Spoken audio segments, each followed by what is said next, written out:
Cobra Kyle and I met at McAllister Park on Friday night. Neither of us had been on a night ride, so it was a first for both of us. I had just updated my Hero 7 Black to firmware version 1.70, and I wanted to see how it performed during a night ride. The Hero 7 Black needs a decent amount of light for Hypersmooth to be effective. I had 3 lights, 2 Philips R 800 lumen lights I got on Amazon, and this Icon Tex 400 lumen bike light that was mounted on my helmet. I had 2,000 lumens total. I will be doing reviews on both lights in separate videos. I was unsure about night riding at first. It seemed like a bad idea, but then we ended up having a ton of fun. We rode 8 miles around a trail we were both very familiar with.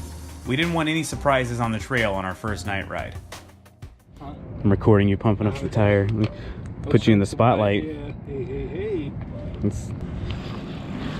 Yeah, this is surprisingly bright. I mean, we're not on the trail yet, but I think we'll be all right. Hey, at least we'll know if somebody's coming at us, unless they're insane with no lights on. Unless they're riding with no lights. Yeah, some nut job. Oh man, you're the brightest thing. It looks like daylight. See us from space. Oh, this is weird though. It's a little disorienting.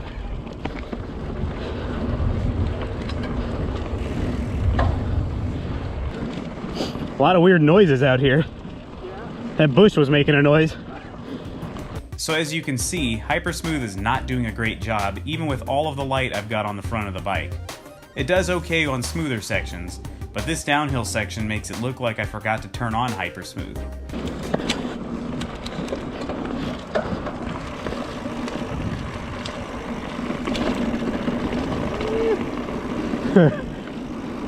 Hey, the tire feels good. I didn't even think about that. Your first ride on it? Yeah, first trail ride.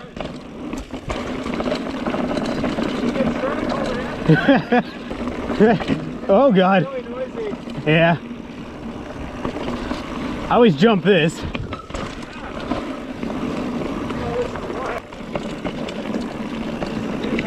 Yeah.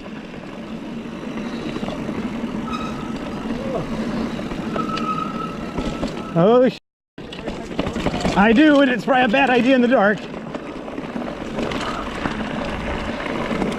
That wasn't too bad. All right, I'll hit it. It's a wacky night. This is not, I just realized I have my pack on. It's gonna go well. Oh God, how fat do I look? Oh my God, did it have to be a bouncer? For my pleasure. Oh, well, I'm too old for that.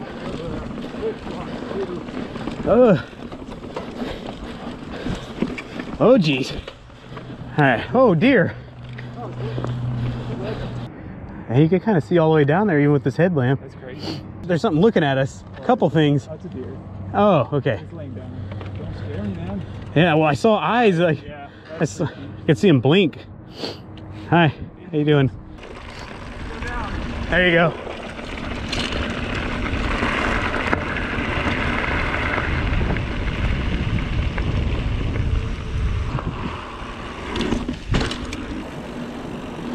Oh boy, here it comes. Yeah. Might full of water. Nah, it's not bad. Not yet, at least. A little water. Little water. There we go. There's some more. Yeah. More mud. Oh. All the trees with the people like, oh. I slid. Yeah, don't do that. After getting home and reviewing the footage, I had to go back to the camera just to make sure Hypersmooth was really turned on. It was definitely on, but it wasn't designed to work in the dark, I suppose. I can't really knock GoPro on this. Most people aren't participating in action sports in the dark.